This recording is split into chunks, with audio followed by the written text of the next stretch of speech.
Hey everybody, I thought I'd give you kind of a grocery store list should you want to mimic some of the designs that I did on my Detainer pick conversion.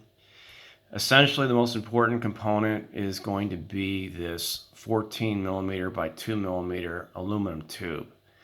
You are going to have to own a drill press or a lathe. You're going to have to mill this thing down or machine it down to about 13.45 mil or slightly less.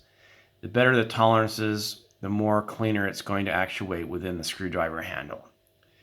In addition to that, you're going to need an ejector pin and sleeve going from 1.5 to a 3 millimeter. And that is going to have to be machined. So that is probably the most difficult part in terms of making this project work. This is a sample that I showed in my last video that wasn't complete. The objective is to get this thing down to about, I think it's 1 millimeter in thickness, and to put the little tube extension on here, it gives it extra strength and it gives it separation between discs, which is a nice feature.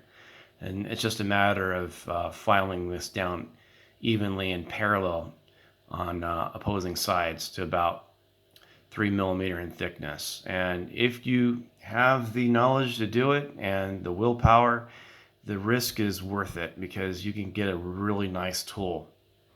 What else? Yes, you're going to need some capillary tube, seamless capillary tube from 2 millimeter down to 1.5 millimeter or 1.4, whatever your preference is. I'm using 1.5, so this is a 2 down to 1.5. You're going to find that this tube will not fit inside of this 2 millimeter. That seems to be the problem when you buy these tubes. They're always either exact or slightly smaller.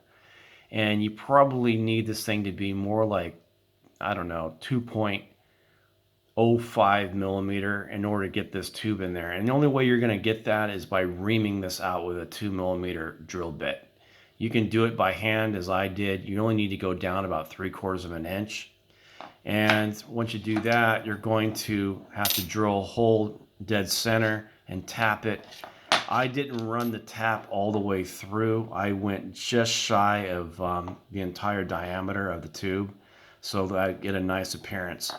You're going to have to notch your little capillary tube in order to bite into the pick itself.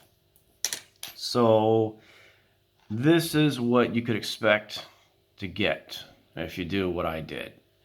There are some other parts that I think are not necessary, but they're a nice feature. I got these 3 millimeter down to 6 millimeter case bearings. They sell in Aliexpress. And these little wings here are for the rubber band technique that I showed in a prior video. I sliced the handle with a hacksaw and got it pretty clean and just sanded it down and JB welded this onto the aluminum tube. It's got a nice action to it. It's pretty clean, a little gritty, a little more than I like, but the main thing is the feedback is very good having this lighter weight. And aluminum really resonates the feedback quite nicely. I like the fact that this handle is more consistent with the actual diameter of a Detainer disc. Silver Bullet makes their handles about 12 millimeter in diameter.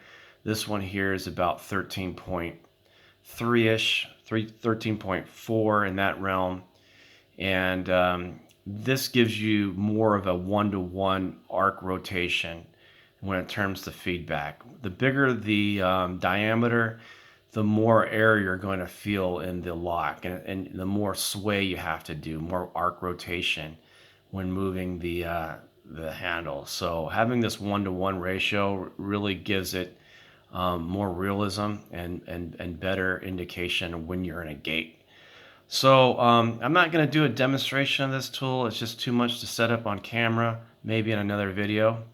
I also like the fact that I put this little hole in here so that I can basically remove the tool, take it apart without having to stretch it out all the way like you see on the Silver Bullet tool and other brands as well. So having this little port here gives me the ability to remove the tool without having to stretch the whole entire handle. I think that's kind of self-explanatory. But in any case, yeah, it's a nice prototype, and if you have the skill set and the tools, it's well worth the risk. Well, that's all I have for you today. I appreciate you watching. Have a great day.